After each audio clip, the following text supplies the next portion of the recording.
Pedimos a los ángeles de Dios y al Espíritu Santo. Ángeles de Dios, vengan y tomen mi frente para imprimir en mí el Espíritu Santo, y así infundirme la luz para poder comprender las verdades y el bien que estos escritos contienen. Luz de la sabiduría eterna, revélame el misterio de Dios Padre y Dios Hijo, unidos en un solo amor.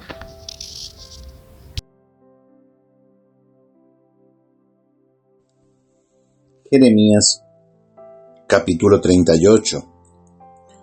Oyeron Sefatías, hijo de Matán, Gedalías, hijo de Pashur, hijo de Malquías, las palabras que Jeremías hablaba a todo el pueblo.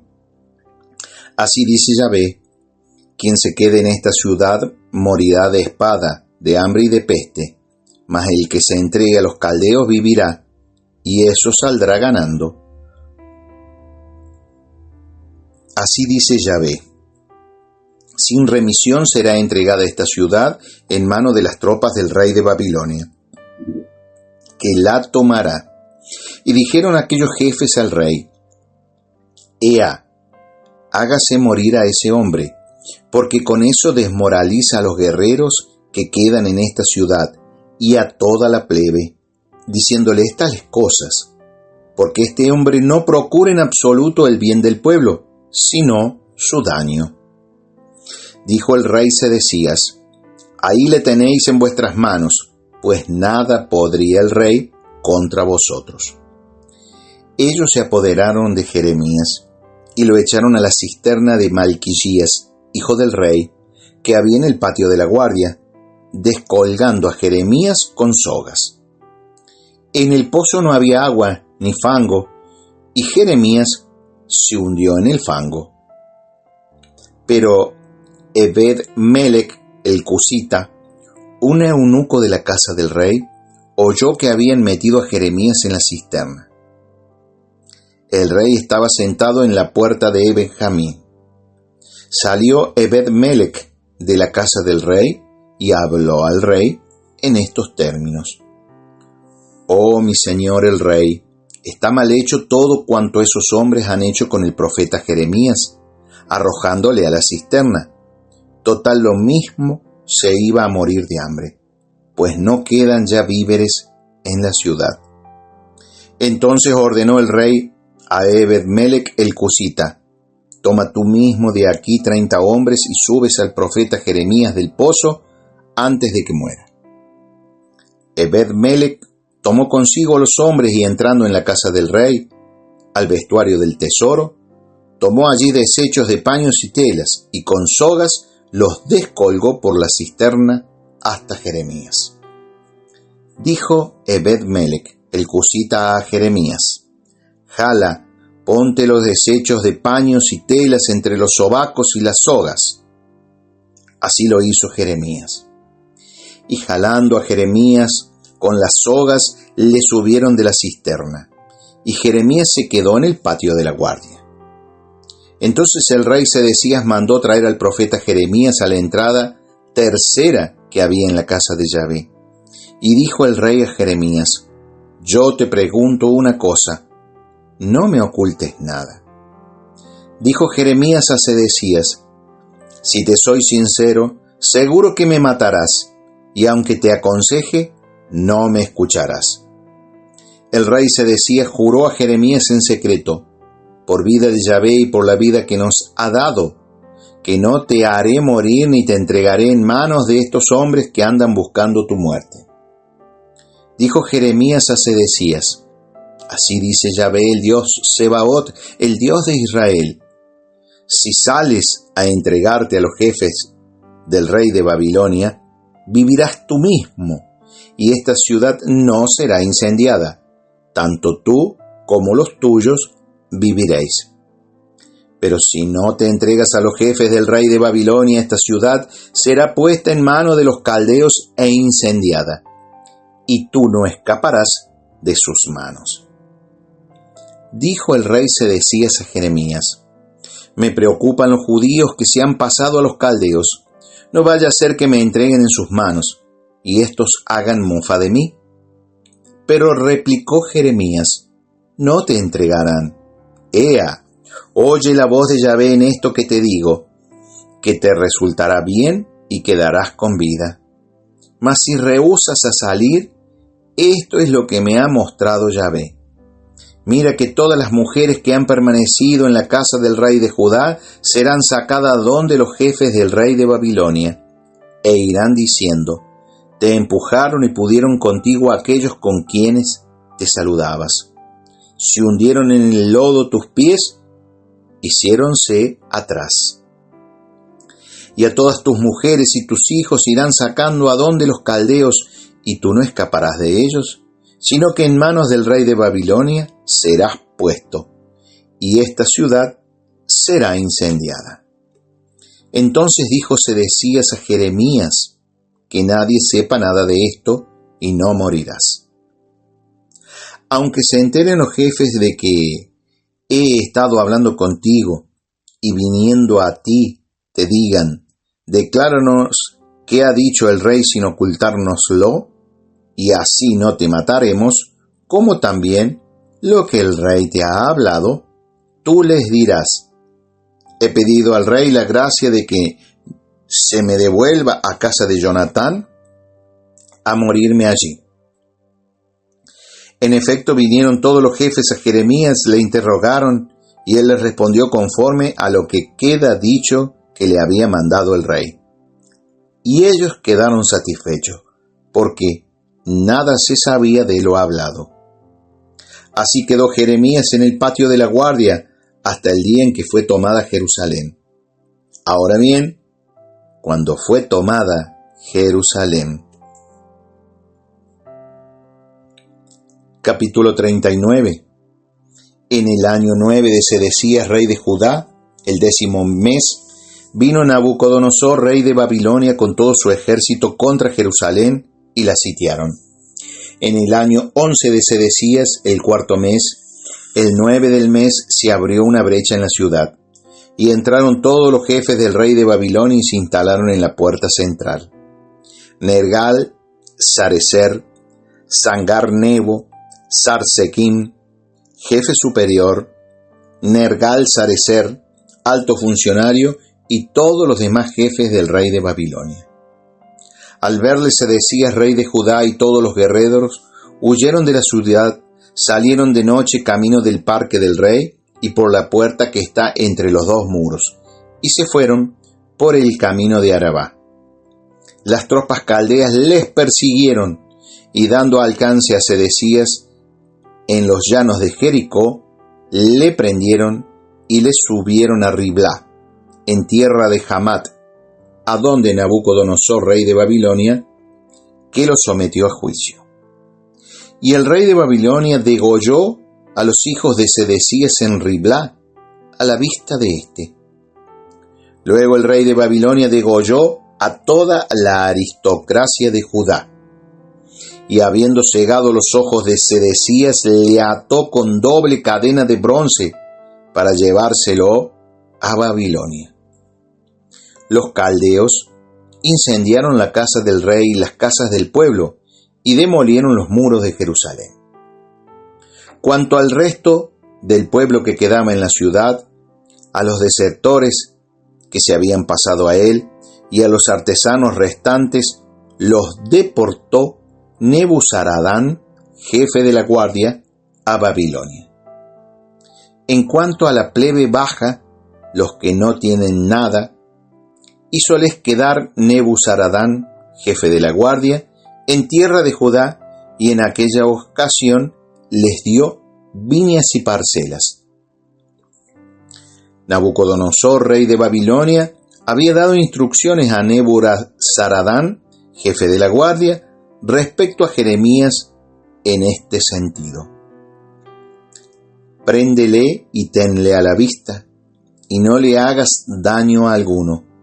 Antes harás con él lo que él mismo te diga. Entonces Nebuzaradán, jefe de la guardia, Nebuzasbán, jefe superior, Nergal-Sarecer, oficial superior, y todos los grandes del rey de Babilonia, enviaron en busca de Jeremías y lo confiaron a Godolías, hijo de Ahicam, hijo de Safán, para que le hiciera salir a casa, y permaneció entre la gente. Estando Jeremías detenido en el patio de la guardia, le había sido dirigida la palabra de Yahvé en estos términos: Vete y diles a Ebed-Melech el Cusita, así dice Yahvé Sebaot, el Dios de Israel: Mira que yo hago llegar mis palabras a esta ciudad para su daño, que no para su bien, y tú serás testigo en aquel día. Pero yo te salvaré a ti aquel día, oráculo de Yahvé, y no serás puesto en manos de aquellos cuyas presencias evitas temeroso. Antes bien te libraré y no caerás de espada. Saldrás ganando la propia vida, porque confiaste en mí. Oráculo de Yahvé. Capítulo 40. Palabra dirigida a Jeremías de parte de Yahvé, luego de Sebuzaradán, jefe de la guardia, le dejó libre en Ramá, cuando le tomó aparte, estando él esposado con todos los deportados de Jerusalén y Judá que iban camino de Babilonia.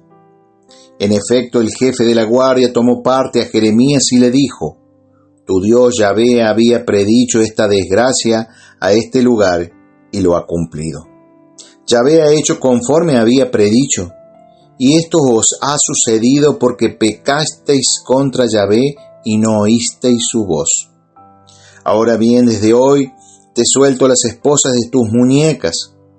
Si te parece bien venirte conmigo a Babilonia, vente, y yo miraré por ti.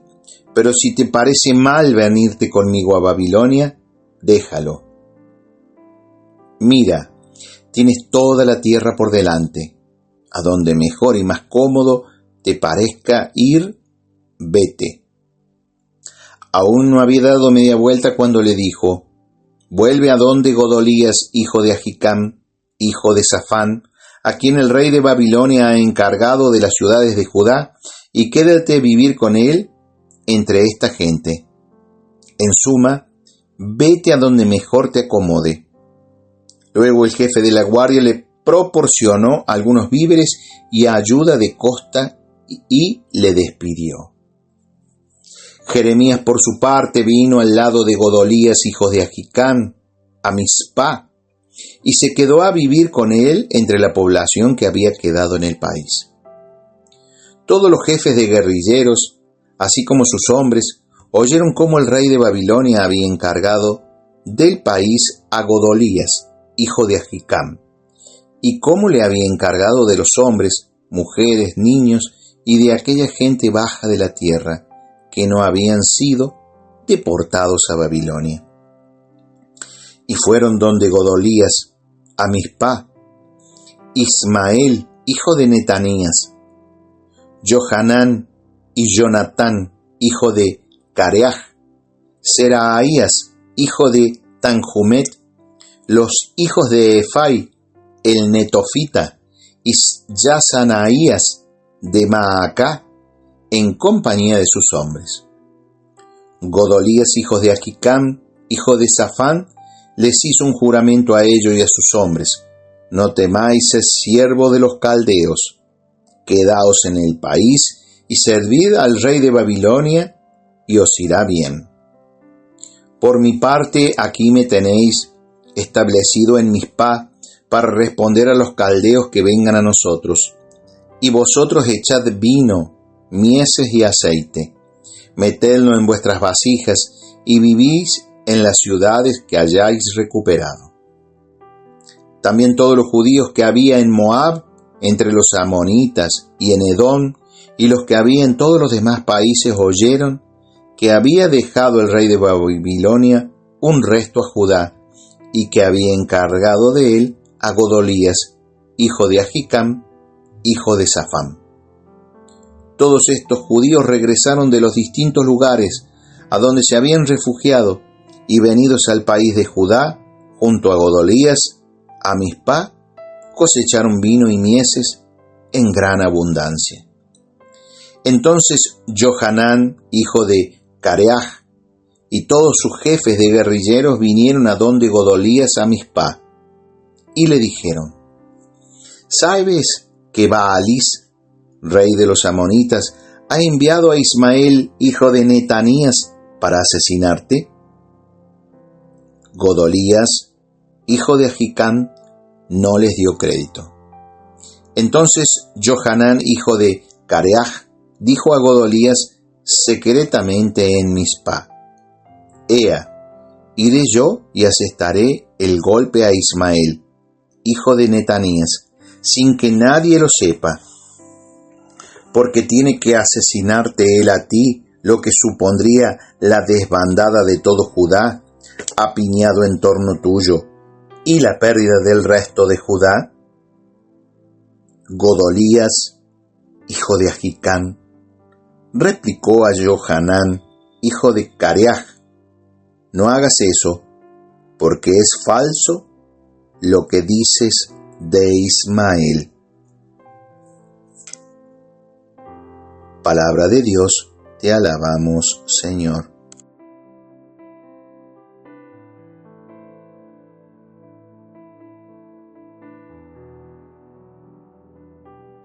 Sabiduría, capítulo 18, versículo 14 a 25.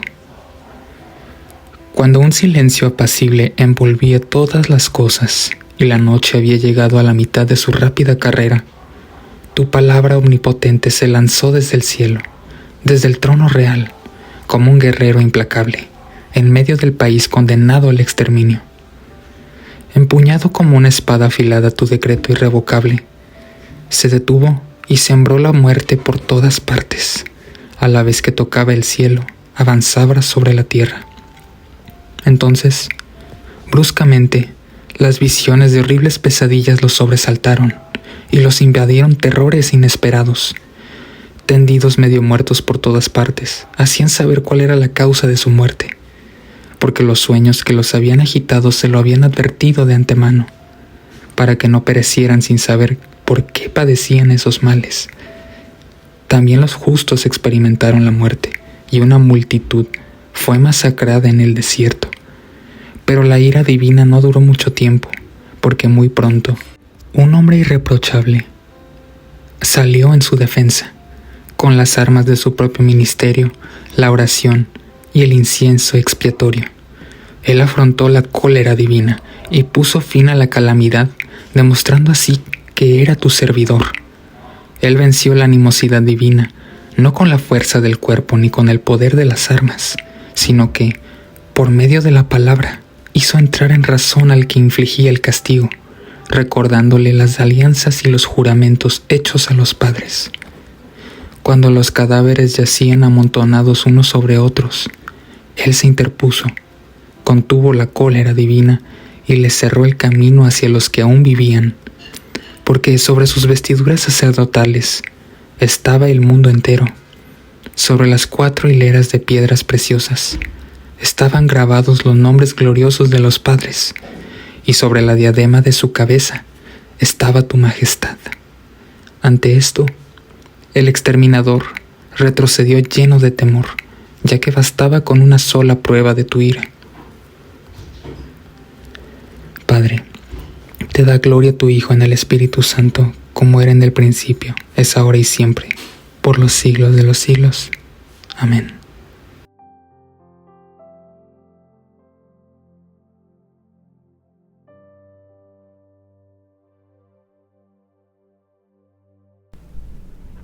Epístola a los Efesios, capítulo 1, versículos 1-14. Saludo. Pablo, apóstol de Cristo Jesús por voluntad de Dios, a los santos y fieles en Cristo Jesús. Gracias a vosotros y paz de parte de Dios, nuestro Padre, y del Señor Jesucristo. El misterio de la salvación y de la Iglesia. El plan divino de la salvación. Bendito sea el Dios y Padre de nuestro Señor Jesucristo, que nos ha bendecido con toda clase de bendiciones espirituales en los cielos, en Cristo, por cuanto nos ha elegido en Él antes de la fundación del mundo, para ser santos e inmaculados en su presencia, en el amor, eligiéndonos de antemano para ser sus hijos adoptivos por medio de Jesucristo, según el beneplácito de su voluntad, para alabanza de la gloria de su gracia, con la que nos agració en el amado. En Él tenemos por medio de su sangre la redención, el perdón de los delitos, según la riqueza de su gracia, que ha prodigado sobre nosotros en toda sabiduría e inteligencia, dándonos a conocer el misterio de su voluntad, según el benévolo designio, que en Él se propuso de antemano, para realizarlo en la plenitud de los tiempos, hacer que todo tenga a Cristo por cabeza, lo que está en los cielos y lo que está en la tierra. A Él, por quienes somos herederos, elegidos de antemano, según el previo designio del que realiza todo, conforme a la decisión de su voluntad,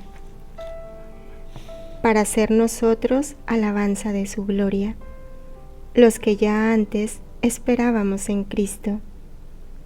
En Él también vosotros, tras haber oído la palabra de la verdad, el evangelio de vuestra salvación, y creído también en Él, fuiste sellados con el Espíritu Santo de la promesa, que es prenda de nuestra herencia, para la redención del pueblo, de su posesión, para alabanza de su gloria. Palabra del Señor. Gloria a ti, Señor Jesús.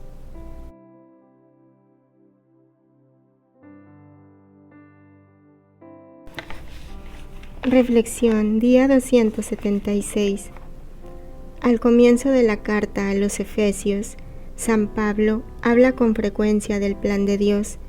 En la plenitud de los tiempos, explica, Cristo vino a recapitular todas las cosas en Él, para otorgar el perdón y para que sirvamos para alabanza de su gloria. La providencia de Dios, sin embargo, no es un motivo de alegría para Jeremías. Sedecías, a pesar de que parece creer en la profecía de Jeremías, no se alegra en la voluntad de Dios y no se somete a los babilonios. Tal vez estas dos situaciones parecen incongruentes, como si la voluntad de Dios fuera cruel en un momento y misericordiosa después, en otro. Pero la alegría de la que habla la carta de los Efesios es el fruto de la completa conformidad de Cristo a la voluntad de Dios. A diferencia de Sedecías, Cristo acepta ser entregado a sus enemigos, incluso hasta la muerte. Cuando el plan de Dios es duro y difícil, nuestro rumbo debe seguir siendo vivir para alabanza de su gloria, ya que de lo contrario, nosotros, como Sedecías, acabamos siendo miserables y ciegos. Jeremías nos enseña que es mejor estar en el fondo de un pozo, confiando en Dios, que sentarse en un trono resistiéndose a Él. ¿Alguna vez te has sentido resentido con la voluntad de Dios? ¿O te resistes a ella, incluso después de saber que has discernido correctamente su voluntad?